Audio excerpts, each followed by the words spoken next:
Hello dear student, मैं Vikram S Chaudhary फिर से अपने एक बार यूट्यूब चैनल फिजिक्स पॉइंट में स्वागत करता हूं। तो आज हम करते हैं lecture second, part second physics. तो कल हमने पढ़ा था कि समान प्रकृति के आवेश हैं, समान प्रकृति के आवेश हैं, समान प्रकृति के आवेश हैं, एक दूसरे को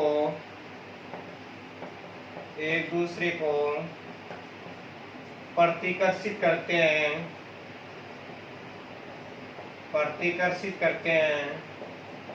तथा विपरीत प्रकृति के आवेश हैं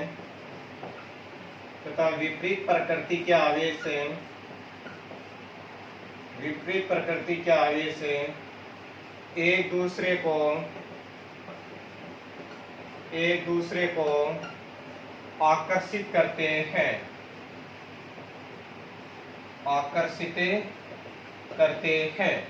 कल ये पढ़ा था हमने, ठीक है। तो ऐसा क्यों होता है कि समान प्रकृति के आवेश एक दूसरे को प्रतिकर्षित करते हैं तथा विपरीत प्रकृति के आवेश एक दूसरे को आकर्षित करते हैं। तो देखो कि आपके पास में एक कांच की छड़ है, कांच की छड़, एग्जाम्पल कांच की छड़, इसको घर्षण करवाएंगे हम किससे? रेशम के कपड़े से। तब आपके पास में कांच की छड़ यानी कांच की छड़ और रेशम के कपड़े का आपस में घर्षण करवाएंगे तो कांच की छड़ पर क्या आ जाएगा? आपके पास में धनावेशित हो जाएगी। कांच की छड़ क्या हो जाएगी? धनावेशित। और रेशम का कपड़ा क्या हो जाएगा? आपके पास में नेगेटिव हो जाएगा। क्लियर इतनी चीज। इसी प्रकार से सेकंड एग्जांपल आपके पास में एक आगुनस की छड़ आपके पास में, इनका घर्षण करवाएंगे तो किससे? बिल्ली की खाल से। तो आगुनस की छड़ क्या हो जाएगी? नेगेटिव, यानी दोनों को आपस में रगड़ाएंगे तो चार्ज क्या होगा? समान होगा आपके पास में। तो एक पर क्या होगा? पॉजिटिव और दूसरे पर क्या होगा? नेगेटिव। तो आगुनस की छड़ क्या हो जाएगी? नेगेटिव। और बिल्ली की खाल पर चार्ज कैसा आ जाएगा? आपके पास में पॉजिटिव चार्ज आ जाएगा, ठीक है। तो इसको हम किस प्रकार से सिद्ध कर सकते हैं कि कांच की छड़ और रेशम के कपड़े को आपस में घर्षण करवाने पर कांच की छड़ पर पॉजिटिव और रेशम के कपड़े पर नेगेटिव चार्ज प्राप्त होता है, और आगुनस की छड़ पर नेगेटिव और बिल्ली की खाल पर क्या होता है? पॉजिटिव। तो इसको हम एक प्रयोग द्वारा समझते हैं।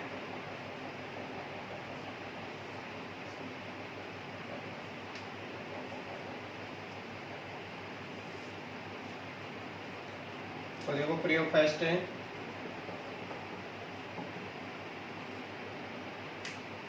कि आपके पास में कांच की छड़ को किसी रेशम के कपड़े से रगड़कर धनावेशित कर लिया जाता है। तो ये और उसको फिर एक धागे से लटका दिया जाता है।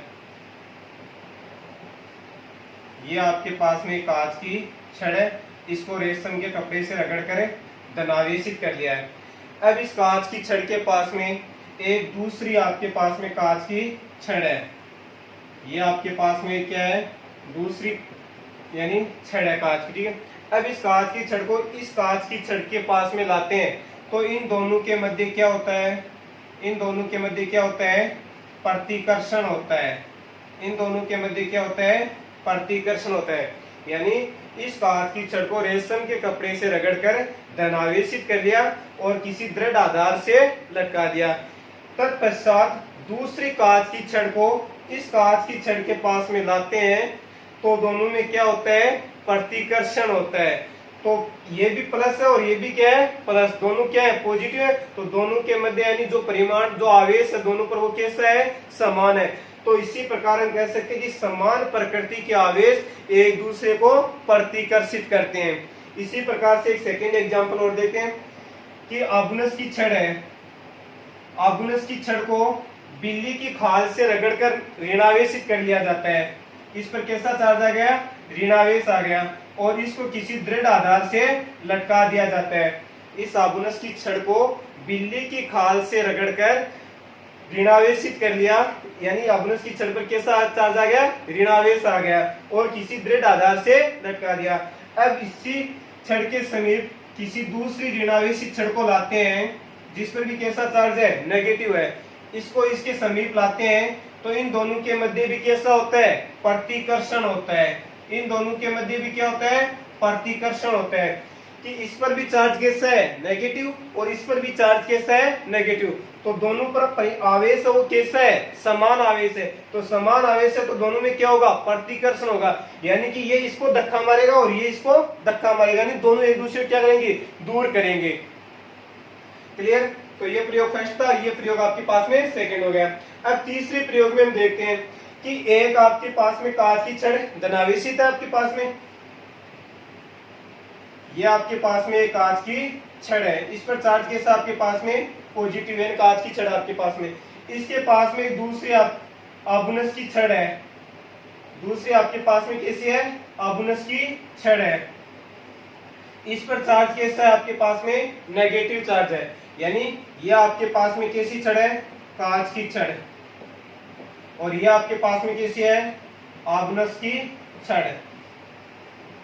अब इस अवनस की छड़ को इस कांच की छड़ के पास में लाते हैं, इस अवनस की छड़ को इस कांच की छड़ के पास में लाते हैं, तो इन दोनों के मध्य, यानी इस पर जो आवेश है वो कैसा है, पॉजिटिव आवेश है, और इस पर जो आवेश है वो कैसा है, नेगेटिव है। तो इन दोनों के मध्य क्या होगा, आकर्षण होगा। इन दोनों के मध्य क्या होगा, आकर्षण होगा, यानी कि दोनों पर कैसे आवेश है, विपरीत प्रकृति के आवेश है। कांच की छड़ पॉजिटिव और अवनस की छड़ क्या है, नेगेटिव है, तो दोनों पर कैसा क्या आएगा, दोनों की प्रकृति कैसी होगी, आकर्षण की प्रकृति होगी। तो इस प्रकार हम कह सकते हैं कि समान प्रकृति के आवेश एक दूसरे को प्रतिकर्षित करते हैं तथा विपरीत प्रकृति के आवेश एक दूसरे को आकर्षित करते हैं। क्लियर इतनी चीज।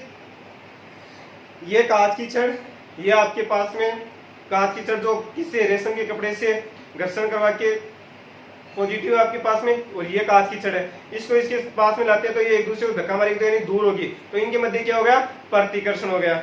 इसी प्रकार से नेगेटिव नेगेटिव होगी तो भी क्या होगा, प्रतिकर्षण होगा। अब ये पॉजिटिव आपके पास में और ये क्या आपके पास में, नेगेटिव, ये दोनों आपस में, यानी नेगेटिव छड़ इस पॉजिटिव के पास में आएगी तो इन दोनों के मध्य क्या होगा, आकर्षण होगा, यानी ये इसको अपनी ओर आकर्षित करेगी। क्लियर इतनी चीज। आगे देखो, तो ये आपके पास में हो गया आवेशन, यानी कि प्रतिकर्षण और आकर्षण। अब आगे देखते हैं हमें आवेश का मात्रक एवं विमा। आवेश का मात्रक एवं विमा। एक इंपॉर्टेंट चीज और आपके पास में, क्या आवेश की ध्रुवता क्या है, कि दोनों जो आवेश है, धनावेश और ऋणावेश, दोनों आवेशों में जो भेद करता है वह आपके पास में क्या कहलाती है, आवेश की ध्रुवता कहलाती है। तो आवेश का मात्रक एवं आवेश विमा। तो आवेश का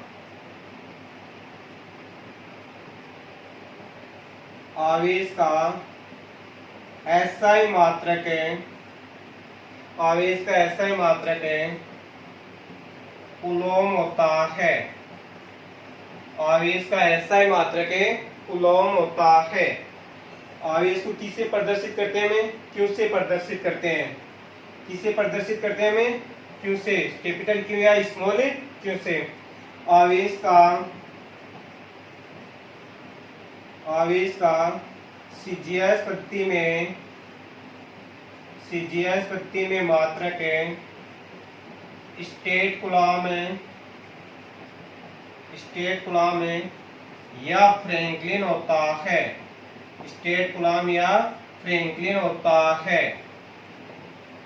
स्टेट कूलॉम या फ्रैंकलिन होता है, जो फ्रैंकलिन आवेश का सबसे छोटा मात्रक है, यानी इलेक्ट्रोस्टैटिक्स यूनिट, स्थिर विद्युत इकाई आपके पास में, स्थिर विद्युत मात्रक। तो एक फ्रैंकलिन बराबर होता है आपके पास में 3 × 10⁻9। एक कूलॉम बराबर है 3 × 10⁻9 ESU या फ्रैंकलिन इलेक्ट्रोस्टैटिक्स यूनिट। आवेश का सबसे बड़ा मात्रक है, आवेश का सबसे बड़ा मात्रक है फैराडे होता है। 1 फैराडे बराबर है 96,500 कूलम होता है। 1 फैराडे बराबर है 96,500 कूलम होता है। आवेश है क्यों बराबर है धारा I गुणा समय t, यानी Q बराबर हो जाएगा I इंटू टी। आवेश Q बराबर I इंटू टी। तो क्या हो जाएगा इसका m क्या है प्रति में मात्रक है, m क्या प्रति में I क्या आपके पास में धारा का मात्रक क्या होता है एम्पियर इंटू समय का मात्रक क्या होता है सेकंड। तो m क्या प्रति में इसका मात्रक होता है आवेश का एम्पियर इंटू सेकंड। क्लियर इतनी चीज। विमा आवेश के विमा, अब आपके पास में धारा I है और समय क्या है आपके पास में t है, तो m0 L0 t, समय आपके पास में t1, धारा एम्पियर, विद्युत धारा किसमें होते हैं एम्पियर I यानी A1। तो विमा हो जाएगी आपके पास में m0 L0 t1 है A1। और विद्युत आवेश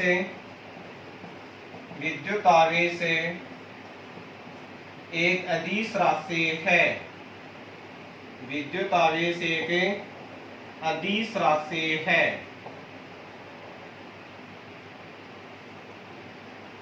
आगे बात समझ में। और आवेश का एक अन्य मात्रक भी होता है EMU इलेक्ट्रोमैग्नेटिक यूनिट। तो ये हो गया आवेश का मात्रक है विमा। क्लियर इतनी चीज। इसके बाद में हम पढ़ेंगे अगले टॉपिक में आवेश के गुणधर्म।